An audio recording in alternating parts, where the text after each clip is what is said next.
Joe! Joe on Joe is the only podcast where Joe talks about Joe. And now, your host, Joe Slepsky. Well, hello again, everybody, and welcome back to Draw with Joe. That's right. This is Joe on Joe, the podcast, but today we're doing an episode of Draw with Joe. So if you are listening to this and you're not near a computer with access to YouTube or something, I hope you enjoy it as much as our YouTube friends will. If you are near one, jump over on the YouTube page and watch it there so you can see a full-on walkthrough of a drawing of someone who happens to be Zartan. That's right. We're drawing Zartan today, ladies and gentlemen. For you new listeners, this is the Joe and Joe podcast. I'm your host, Joe Slepsky. We've covered on this show, man, we've covered all the cartoons. We've covered all 155 issues of the Real American Hero comic book from Larry Hama at Marvel. We're working our way through a lot of the kind of 80s ephemera right now, and we're currently working on the How to Draw with Joe books. And so temporarily we've turned this into a video podcast. So if you're looking for audio only episodes, check out the back catalog. We've got everything up. And if you're, if you want to watch someone draw something fair to Midland, you found the right place. So thank you, listeners, for following along. I really appreciate it. I hope you guys enjoyed the last couple of weeks. Last week took a little Cold Slither break, and this week, of course, and the week prior to that, actually, Michael Charles Hill. So that's why, of course, the Cold Slither. So I hope you enjoyed hearing Cold Slither again. And more importantly, I hope you enjoyed hearing from Michael Charles Hill. And if you were at Joe Fest, I hope you all said hello to him and told him how much you appreciated his work. Tell him the Joe and Joe podcast sent you. So he's going to be out there at a lot of conventions over the next few years. He's, as you heard in that interview, he's kind of welcoming himself back into the, geek. I hate the word geek. Welcoming himself back into the genre, into the G.I. Joe fold. We'll just say it, G.I. Joe fold and Transformers fold and all that stuff that he worked on. So that's really great. So you're going to be seeing him at a lot of these shows, and he's a nice guy. He deserves all the praise you can shower upon him. This episode is dropping, what is it? Oh, the day before 4th of July. So happy 4th of July, everybody. It's a weird time to be an American right now, especially one who believes in the Constitution. So, that's about all I'm going to say on that. We're here to draw Zartan. Got a little snake eyes there for inspiration. Zartan's an all-timer, right? He's fantastic. So we'll talk a little bit about Zartan today. But before we do that, I'm going to talk about our great sponsors, the Movies in a Meal podcast. They are here to talk about movies. They're talking about meals. We saw the Bike Riders over the weekend, but which was great. It was absolutely great. Growing up a Chicago kid, it hit all those beats, those Chicago beats. So, not enough old style signs, but there certainly were plenty. I haven't started watching this season of The Bear yet, but I imagine over this long weekend we'll knock all that out. The Bear's fantastic. We saw The Quiet Place day one. Man, that was really good. Surprisingly good. I think I had pretty low expectations. Third one, I didn't really love The Quiet Place Part 2. I really did like Quiet Place Part 1. They did a very nice job with it. The actors were really wonderful in this day one. Quiet Place day one. Yeah. They did a great job, and just the story was a little unexpected and good. Like, it was good. We really were on the edge of our seats. So it was great. So I'm sure the Movies in the Middle are going to be talking about that. Please, please, please give them a holler. Tell them Joe and Joe sent you. And while you're online following them, give me, please, a rate and review on your favorite podcatcher.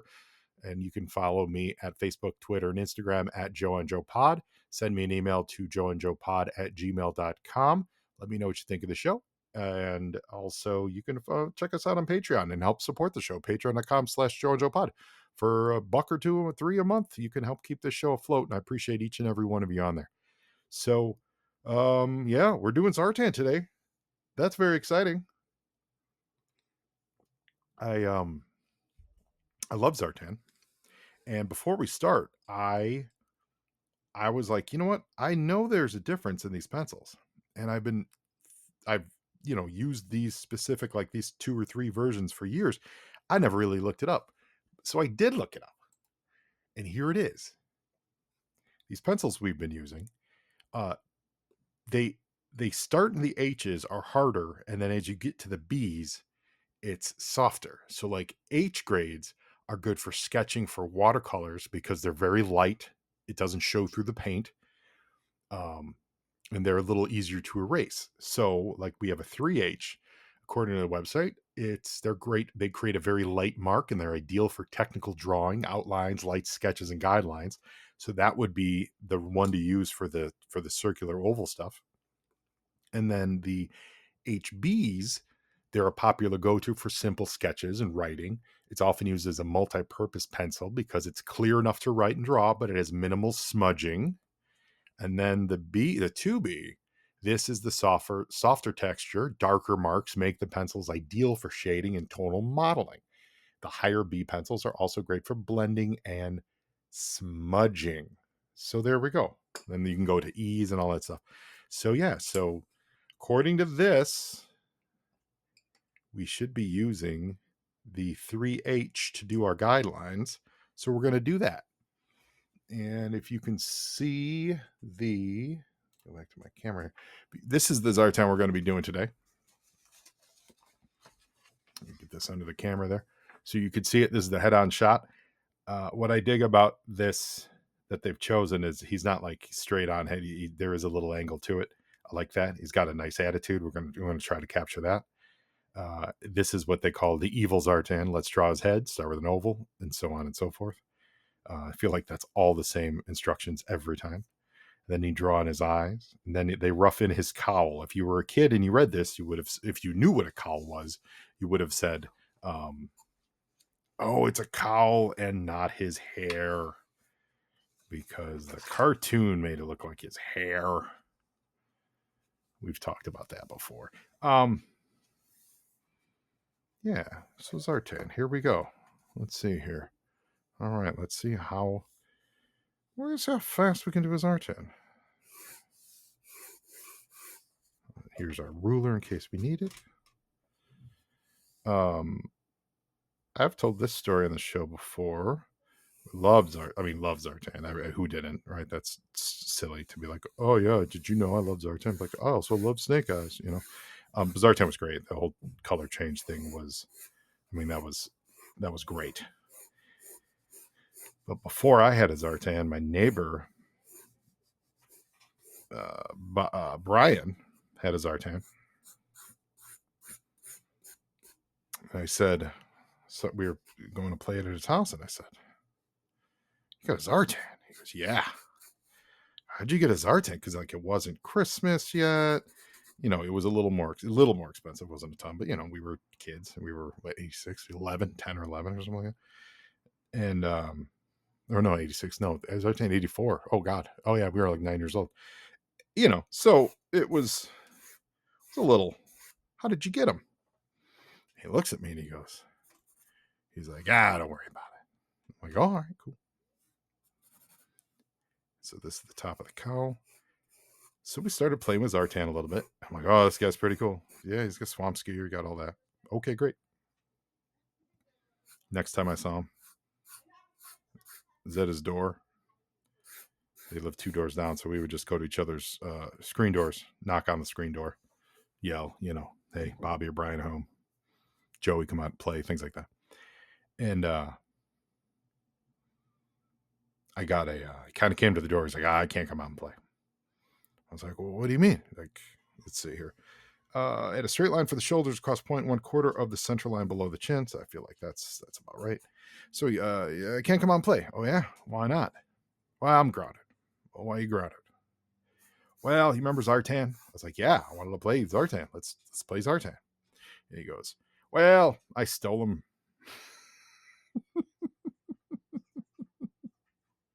I was like, what? He's like, yeah, I stole him from KB Toys at the Chicago Ridge Mall. And my mom found out, and she was like, what? Not my mom, it's Brian's mom. And apparently his mom found out, and she was like, where did you get him? Because she knew what he was. She knew that he was more expensive. She knew that she didn't buy him for him. And he's like, he fessed up that he had stolen it from KB. And she threw him in the car like a good mother should. Threw him in the car and took him back to KB and gave it back and said, listen, my my delinquent son. So let's see, the nose there, so the ears go a little bit below the nose. My delinquent son stole your Zartan. So here you have him back. Now, what I'm sure the guy did working behind the counter, he probably just put that Zartan in his bag because what are you going to do with an open Zartan, especially back then? However, yeah, so he never got my buddy never got Zartan. Maybe he got Zartan years later, but he certainly didn't get Zartan anytime soon. I did not steal Zartan. Therefore, then I did get a Zartan. I probably got him for Christmas, but I actually don't recall. But probably Christmas was a big thing for me. And, speaking of gifts and things, my birthday's coming up, and birthday was always a big stuff. My birthday's coming up on July 13th, and that was always a big thing in our house for tomfoolery like this stuff, like always. Like that was you got your big Christmas. We were a hardworking house, and at the time, my dad would have been the sole income provider, etc., and so on. And my mom and dad did a great job with keeping a lot of the, I think, frankly, a lot of the hard work they were doing kind of out of our sight. As kids, like, we didn't know that, and I think as a kid, you're probably better off for that. you know and so let's see, that's that, his neck. He really got his neck going up to us. Okay, there you go. Yeah, so for us, but it was normalized, I guess is what I'm saying. So, like, it wasn't it wasn't paucity for paucity's sake or what have you. It wasn't paucity at all, I would say. But it was I feel like it was targeted towards events. So my mom would save up, and she would, for our big events and our birthdays, Christmas, Easter. Like, those were the three biggies in our childhood. So your birthday comes around, and me, I was lucky because Easter in the fall, in the spring, birthday in the summer, winter, Christmas. You get a nice little spread on the year. Like, imagine if your birthday was in, like, February or January, you would have, like, Christmas, birthday, then Easter right away, and then you would go, like, oh my God, you would go like 8 months without getting anything awesome. Oh, the poor children that would have had that. My sisters were fine with that too. They were April and May, so they wouldn't have had that issue. Anyway, point being, it was always a save up. And so it would be like, sometimes you'd be like, you'd want something so big, and you'd be like, man, Mom, I really want it.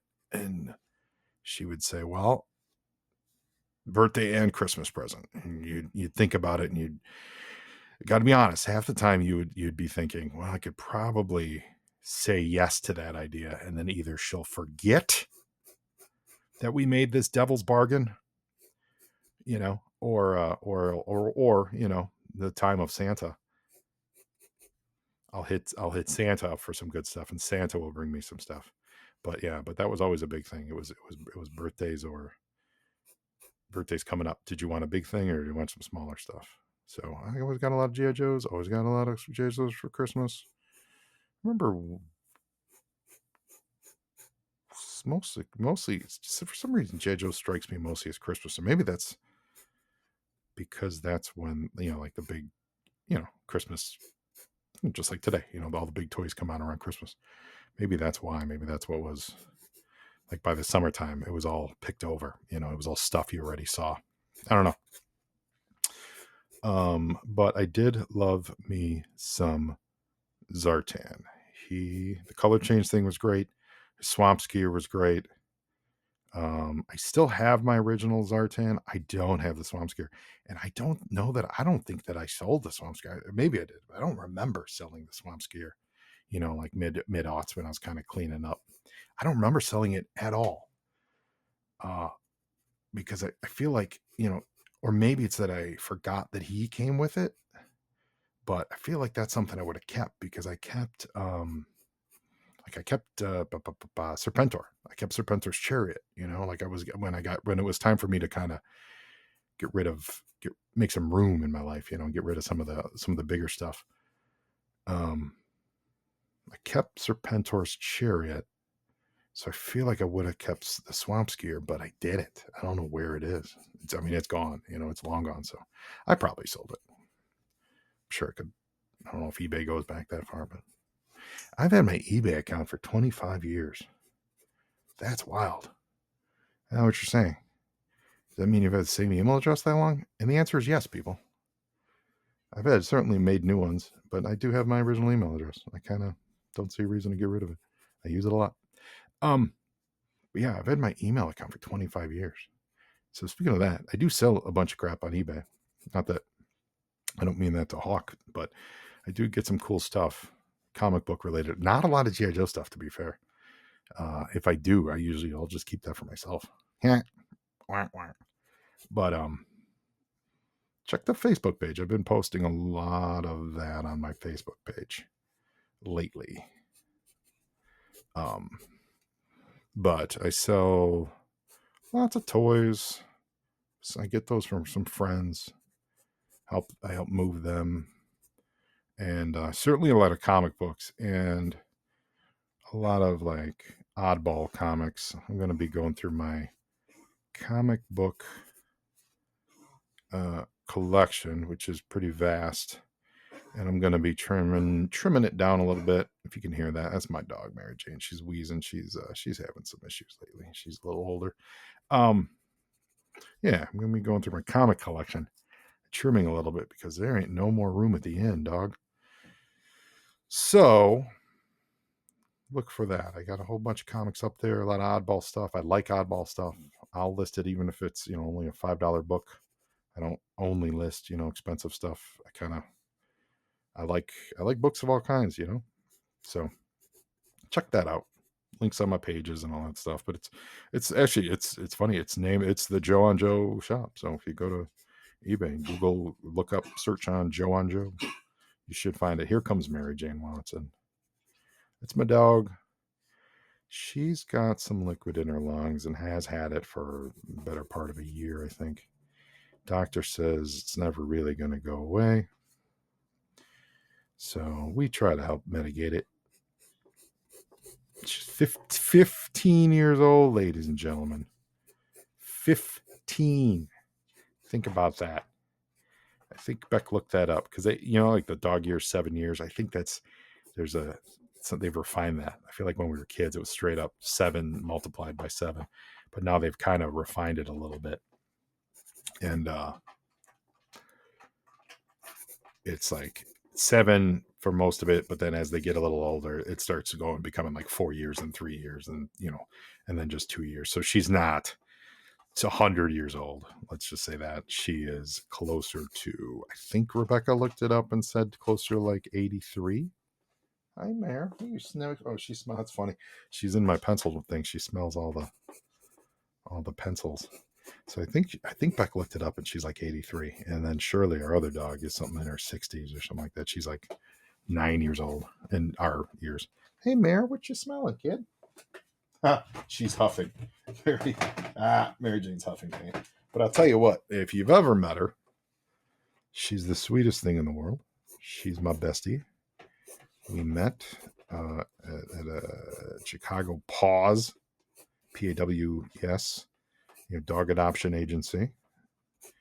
I met her 13 years ago, and she's really going through. Wow, what are you getting at, kid?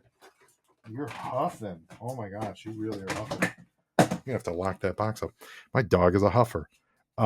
She she came from a puppy mill, which is really sad and bums me out when I think about it. But she came from a puppy mill, which means, and she wasn't the puppy, she was the birthing mom. So she was about 2 years old. She had given birth to a few litters at that point, and there was some law passed in Missouri that made that illegal. Finally, you know, it took enough time, and so there was a rescue operation, it was like the A team, it was like a rescue operation put out to get all these dogs and rescue them from these mills, because otherwise they were going to be put down, because there was, like they were illegal. So I'm not saying these people were doing anything illegal, but they just, puppy mills aren't good. Always adopt. And I don't mean that in a weird, like, be a hero way, just adopt. There's so many dogs out there that need a home. There's very little reason to do, to spend a ton of money on a dog. Hi, Mare. So she came to us from that world, and she was really, really in bad shape. She had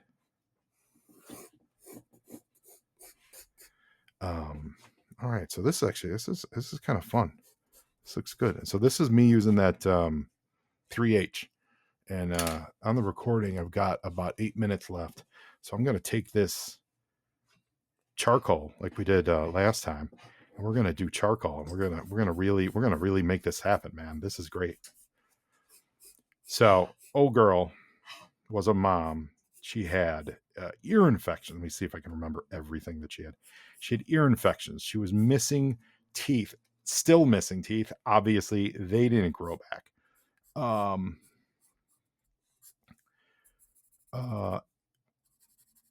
She wouldn't. And when I do this shading, I'm going to try to follow the contour of the head to give it a little form there too, instead of just doing like a willy nilly. I'm going to try to follow the contour to give that a little look. She wouldn't go to the bathroom on a leash. They surmised she had actually never ever been on a leash. They actually told us they were pretty sure she had never been on grass before, that she had only lived in the cage, whatever environment the cage was in. And yeah, and they had just neutered her, or spayed her, spayed, whatever, spayed, I think. Yeah, spayed. And they just spayed her, obviously. When they get her, they did that, but she had, prior to that, had just given birth, so she was real traumatized and very shy and very, not wanting to be around people. Well, that's not true. She wanted to be around you, but she was very skittish. She didn't want to eat in front of you. She didn't know how to go on walks. We had, literally had to teach her how to walk on a leash. She didn't know what to do. She wouldn't go to the bathroom in front of me, which was weird, because me, girls love to go to the bathroom in front of me. I'm just kidding. That was a joke. It's family friendly, Joe. No, she wouldn't go to the bathroom. And we were like, what is up with this dog? And then we would take her in the house, and she would immediately, she would go in the corner, and she'd go to the bathroom. And then we realized very quickly, oh, she would also try to eat it. And that was obviously unacceptable. So Rebecca and I, and we had been dating for about a year at that point, and we had moved in together, and we were pretty serious about each other. And look at that, we're coming up on 10 years. But at the time, like, this was our dog together, and I'd always wanted to get one, but I lived alone, so I didn't have the responsibilities for it. So we were able to do it together. So we were trying to figure this dog out. We're like, she's kooky. What is going on? And we realized that she was eating. I don't mean to be gross, but she was eating her own waste. And there's a term for it. It's called cropophagia. And we consult. We had to call we brought in a consultant, because we couldn't figure it out. Like, it was like a week of this, and we couldn't figure it out. It's called cropophagia, and they said very likely it was something she developed and started doing when she was in the mill, because she wasn't getting enough sustenance from her from feeding time, because bigger dogs would. This is what they said they would see. They didn't know specifically her, but they would see that bigger dogs often would take the food of smaller dogs. You know, sucks. So MJ could never eat food, so she would eat, number two, so to speak. And so sad, really bummed us out. The good thing, though, that we learned is that it's fairly common, and they even make pills for it. So we bought these pills, and you feed it. You feed them to her, and I'll never forget what the pill says it does on the on the bottle. The pill purports to make the feces taste terrible. As opposed as opposed to what? So that was eye opener. But yeah, and it worked though. It absolutely worked. Once we did that for a little bit, she would approach it and just be like, "Whoa, what did you do? What did you do to my dinner?" So we broke her of it, and it worked. It worked for a long time, and it really did stick. But the weird thing is, man, over the years, like as she would revert, or maybe she was going through a thing, or whatever. Maybe she didn't like the food we got her, or something, like whatever reason she would find. If she wouldn't eat and we get real hungry, man, every once in a while, you see her go after that when you're out on a walk, and I'm always like, "You girl, don't you remember?" So, come a long way, baby. All right, so I'm going to pause here. We're going to be right back with the rest of Zartan. All right. Sharpened the pencil, restarted the recording. I get, if you mentioned a few times, but I get 30-minute chunks. So I really do try to get these done in 30 minutes. I think that's a fun one, obviously. Who among us has unlimited time to sit here and watch me draw Zartan? But more than that, though, actually, I think it's a fun little timer to see, like, can we do this in 30 minutes, kind of a thing. And I've been staying close to it. Not perfect. It's certainly not perfect. I'm not gonna say it's been perfect, but we've been staying close to it. And this one's actually, seeing as we started at I think I started drawing at 7 minutes, if I noticed, and it went to about 26 minutes. It's actually not bad. That's actually really, we'll just call it 20 minutes of drawing. So we might be all right here. I might be right on my 30-minute target, which is fun. That's what I like about these. Like, it's the idea that it's the happy little tree. Like, how can we draw fast in 30 minutes? Like, what can we draw in 30 minutes? Anyway, so we started talking Zartan, and then I got sidetracked by Mary Jane Watson, because she's great. But I remember, and will never forget, the first time she actually did use the bathroom in front of us, and at one in front of me. I do remember that it was me and her on a leash. I was so ecstatic. And then it was time to socialize her with other dogs, and so we would take her to a dog park. Chicago has, I'm sure they still do, fabulous dog parks, like fabulous. Los Angeles has a few good ones, but they are, because it's Los Angeles, they are not within driving distance. And one of the sweet Mary Jane picadillos that she has is she is tremendously carsick, and has been literally since it was either the first time she was in her car, or literally the second time in the car. It was one of the two, and I think it was the second time. I think taking her home, nothing happened, but the second time, because we put her in a car to take her to the vet for like her checkup a week later, and she vomited everywhere, and that has not changed in 13 years. Mary is she's a good kid, but she's just wildly it's just carsick, So for whatever reason, we've tried everything. No need to recommend anything at this point in our life. It is what it is. The only thing that helps it is Benadryl, or not Benadryl, Dramamine. That's it. Dramamine helps, and it helps just kind of manage it for her. And when we travel, when we need to travel, we try not to. But like, we give her some Dramamine and it quiets her down and it just keeps it down. It does not make her feel better. Like you could tell she is not in a good place when it comes to uh, motion sickness and stuff. Whatever causes it, I don't know, but it is, and it's fast. I mean, we're talking 2 blocks. She gets ill. So I don't know if it was the trauma. We've tried, you know, blankets over the head. We've tried putting her backwards. We've tried putting her in a crate forwards, putting her in a crate backwards, keeping her at our feet, staring at her face with with just giving her love and keeping her attention. We've tried like window up, window down,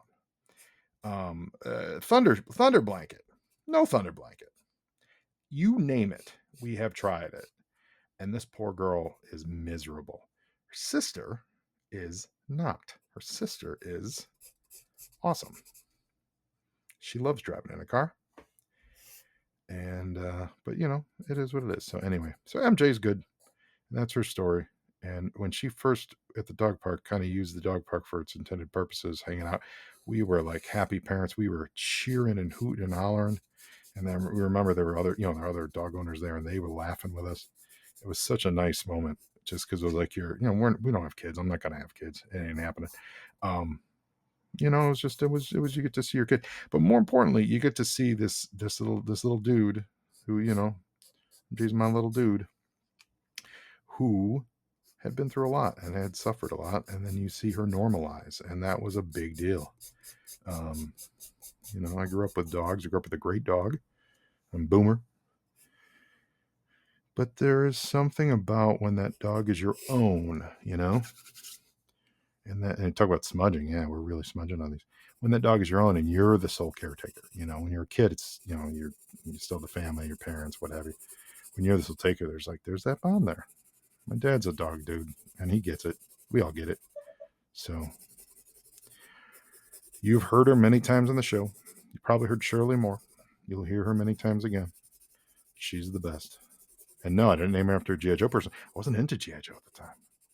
I was during some of my off years. Like I said, I just finished selling a bunch of G.I. Joe stuff. But yeah, if we were to get a dog now, I'd be all over it. I'd be like, let's name this dog Cool Breeze. Or how about let's name this dog Tyrone? Justice for Tyrone. I did when I was a kid. Speaking of Zartan and going back to this, I did have chameleons. I kept chameleons when I was a kid, and they, you bet your butt, they were named Zartan. And then I got another one, and that became Zorana, and then there was Xandar, and I love these guys, and I know it is. That's one of the reasons why I try to use Xandar in when I do my special episodes and stuff, my Cold Slithers and like those stuff. I always try to incorporate Xandar in some way, shape, or form. That's why he was the bad guy in Columbo, because I have a childhood passion for these guys, and who doesn't? But just the idea that the chameleons, they change their look, they change, it's so cool. What an underused villain in the movies too. Like you you you have him, for all the faults of those movies. Yeah, they have him take over as president, but then and the actor's great. I forget his name, the British guy who played the president / Zartan. But you you got a guy who can be anyone, and you he should have been changing left and right, not just show up, make like two little moves in each movie, and then all of a sudden it's played by a different actor. That's not fun. Like, give me Master of Disguise Zartan. I want that. I mean, that cartoon was just that cartoon. The cartoon was just pulling masks off left and right. So good. So good. So yeah, I love Zartan. I have my original. I haven't tested him in the sun lately. I have no idea if he still works in the sun. We're gonna do that. We're gonna give a little more detail here. Do that. But I'm gonna shade in those corners a little bit to make it give it some depth. there, some depth there. And I'm going to take this. You know what? Let's use Wolverine. Speaking of Wolverine, man. I saw that newest teaser they put up for the movie, for the Deadpool movie with Wolverine and Sabretooth. Ooh, that looks awesome. I love it. Ryan Reynolds is like, they've waited decades for this. It's true. We have. I can't wait for that movie. I think it's going to be awesome. Just give me what I want. What do I want? I want to see Hugh Jackman play Wolverine again and again and again until he's 100% too old, or you find a better Wolverine, or let's just say you find a Wolverine that's more appropriate to the story. If you're doing younger X-Men, I get it, obviously, and I know this will be the final hurrah for Hugh, but man, I can't wait for that movie. Yeah. Also, I want to shout out friend of the show, Dan Klingensmith. His Creating G.I. Joe books are great. He is running a 4th of July sale. And I wish I remembered. Gosh, I wish I remembered what the code was. But check out his Facebook page and stuff. He's running a big sale on all those Creating G.I. Joe books. He did 15 volumes of it. And then in the final volume, he did slipcases. So he's running a 4th of July sale to let people like me who came in late and didn't get in on the early volumes save a couple bucks getting in on it, because they can be expensive, $45, $55 a piece. It can get pricey. So he put together some bundles, and for me, like it was a couple bundles and then a couple spare ones that I needed. And then he has a separate code that if you are buying spares, to save you a couple bucks on shipping, he recognizes it. And so I ordered those up today. So Dan, if you're listening, that was me, baby. So here we go. So yeah, I mean, Zartan, fun, saucy, dreadnoughty. I think it works. The thing about his cowl that I always enjoyed was on the cartoon. It really was just solid, like it wasn't like there wasn't a lot of which is why I always thought it was hair, but there wasn't a ton of shading or hashing or anything really done with the cowl. It was just kind of straight up, here's a big burnt sienna looking thing on his head, and that was him. So here we go. So this is Zartan. I think his eyes, I would say, if I could move anything here, I would move his eyes a little bit wide, a little bit further that way. I'm not gonna futz with them because there's too much erasure, and I'm just not that emo to listen to that much erasure. No. I don't need to deal with erasing. This isn't going into any contests. But yeah, otherwise, I think this is pretty spot on. I also am going to say I enjoy the larger format.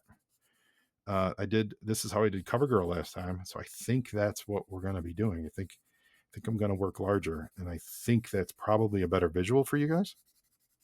I'm guessing, than the small, tiny one, even though the small, tiny one is, that small format is more like, it's more how I doodle, I think. But this is better. It's more of a full pager. Yeah, this is fun. There we go. So if you guys ever, what I'm going to do, here's what I'm going to do. I'm going to make a mountain out of a mole, or that's wrong. I'm going to make lemons out of lemonade. That's it. I am going to give them wider eyes by shortening the interiors. That's what we're going to do. We're going to shorten the insides of the eyes, so it'll look like they're a little further apart. A little bit, not a ton, a little bit. There we go. Zartan, baby! He gets a Dylan. Also, Countdown to Zartan, all time great episode of G.I. Joe. So I hope you all enjoyed this. Oh, look at that. Actually, you can see Mary Jane. That's Mary Jane right there. See where my hands put. That's Mary Jane. She's the girl. So thank you all so much for listening. I hope this was relaxing and enjoyable. And thanks for watching. And have a great 4th of July. And now you Joe. And Joeing is half the battle.